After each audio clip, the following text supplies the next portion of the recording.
Assalamualaikum warahmatullahi wabarakatuh.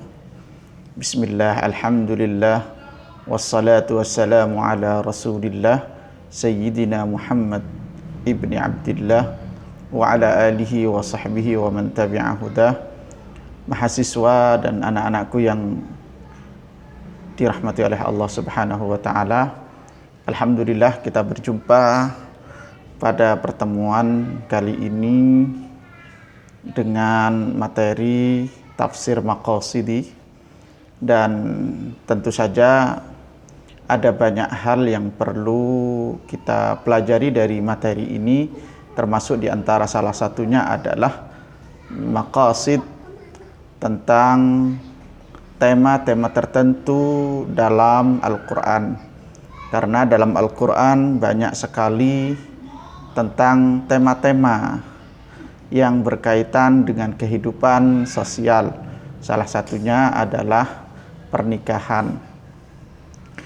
Dalam Al-Quran tentu saja banyak sekali ayat yang berserakan di berbagai surat, dan itu terkait tentang pernikahan. Namun kalau kita kumpulkan ayat-ayat itu dan menjadikan satu tema tentang pernikahan, maka kita akan menjumpai tentang maqasid atau tujuan dari pernikahan itu sendiri sesuai dengan perspektif Al-Quran. Anak-anakku yang dimuliakan oleh Allah, pernikahan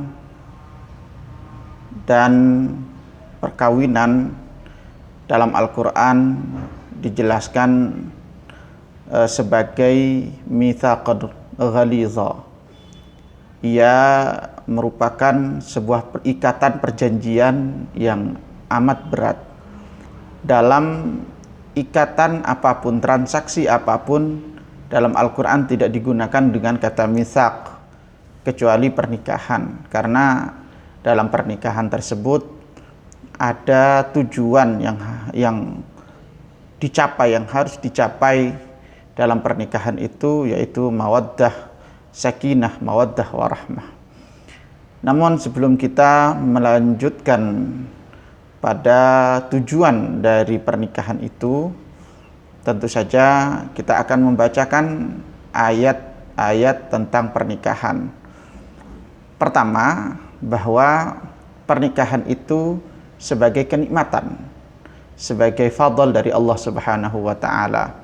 Disebutkan, nah ini nanti akan dicari karena banyak sekali anak semester 6 ini yang hafal Quran, dan tentu saja menjadi bagian tugas kalian untuk mencari di mana letak ayat ini. Yang pertama adalah tentang bahwa pernikahan itu sebagai kenikmatan, sebagai fadl dari Allah Subhanahu wa ta'ala.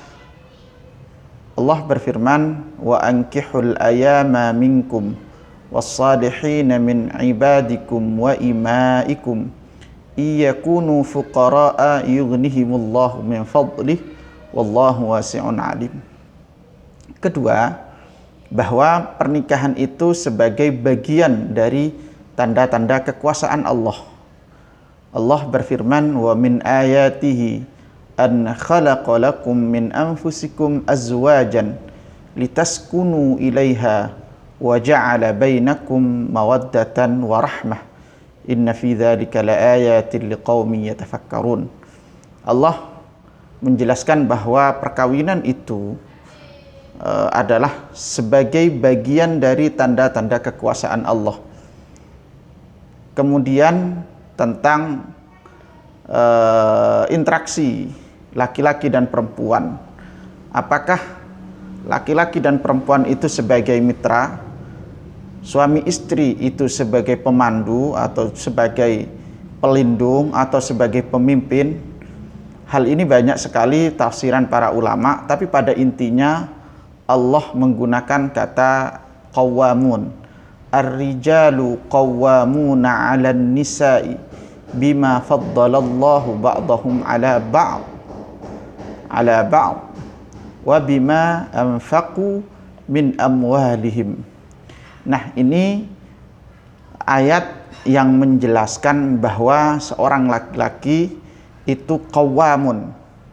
Entah itu nanti diartikan sebagai bagian dari kepemimpinan seorang laki-laki atas perempuan, atau sebagai mitra dalam kehidupan, atau sebagai pelindung bagi perempuan, karena tidak ada ulama yang sepakat menjelaskan tentang makna qawwamuna ini. Namun pada intinya Allah memberikan ajaran kepada kita bahwa laki-laki itu adalah qawwamun bagi perempuan. Kita tidak perlu membatasi bahwa qawwamun itu sebagai pelindung. Kalau sebagai pelindung nanti akan menyempitkan makna daripada qawwamun itu sendiri. Kalau kita mengartikan sebagai pemandu atau pemimpin, maka itu juga akan menyempitkan makna yang lain. Kalau kita mengatakan bahwa itu sebagai mitra kehidupan antara laki-laki dan perempuan, maka itu juga akan menyempitkan makna Al-Quran.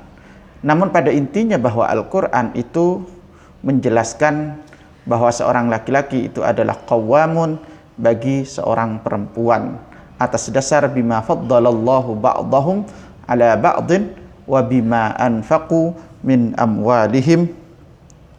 Kemudian Allah juga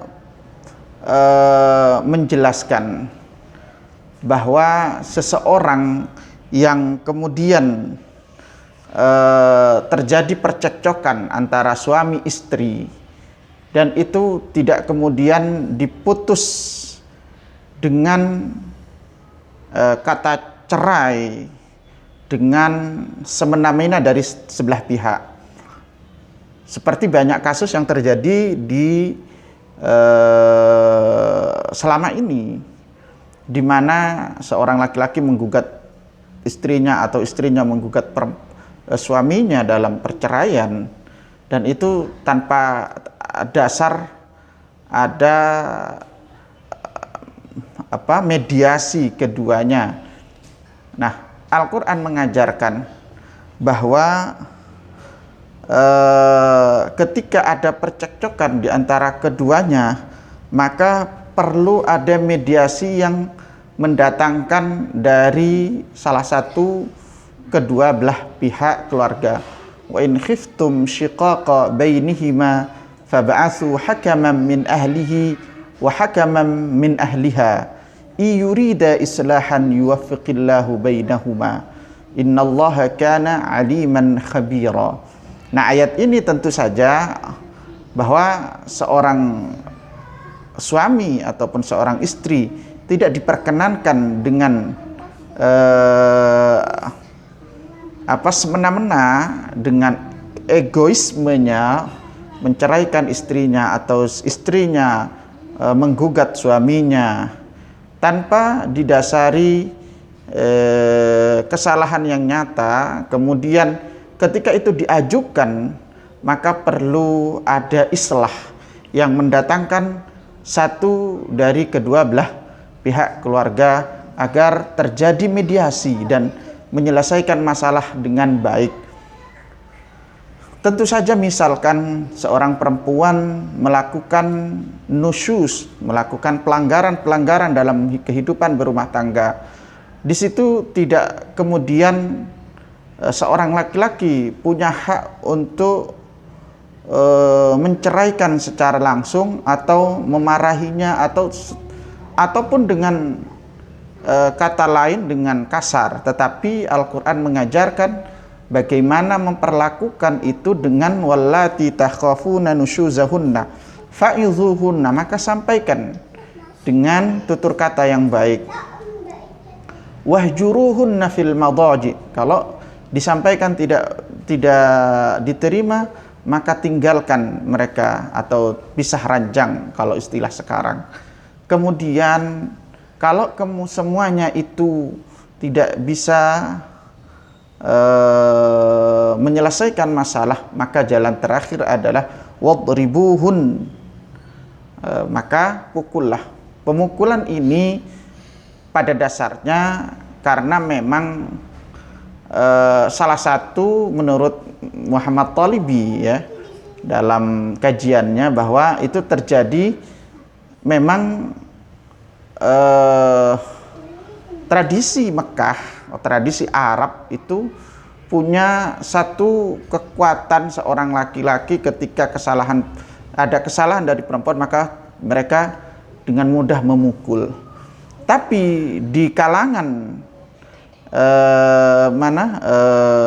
Madinah yang kemudian orang muhajirin hijrah ke Madinah, ya orang Mekah yang hijrah ke Madinah dibantu oleh Ansar, maka di situ menemukan bahwa satu tradisi seorang perempuan itu walaupun melakukan kesalahan tidak mudah untuk memukulinya. Nah, ternyata pemukulan ini adalah yang dilakukan oleh seorang laki-laki itu sebagai bagian dari akomodasi jalan terakhir dari ketika seorang perempuan melakukan pelanggaran. Namun demikian, hal ini tentu saja bukan pemukulan penyiksaan, tapi pemukulan untuk memberikan jerah. Artinya pemukulan itu dalam rangka dia kembali dengan kembali sadar, rujuk kembali dengan suaminya dan mengingatkan bahwa apa yang dia lakukan adalah satu kesalahan. Kemudian kalaupun itu sudah terjadi dan kemudian pisah, dan itu betul-betul dipisah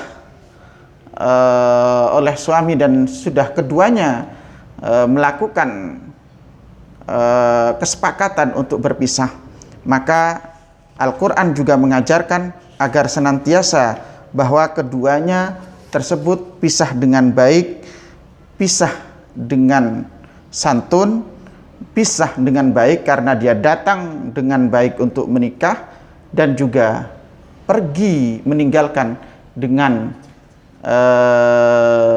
baik pula.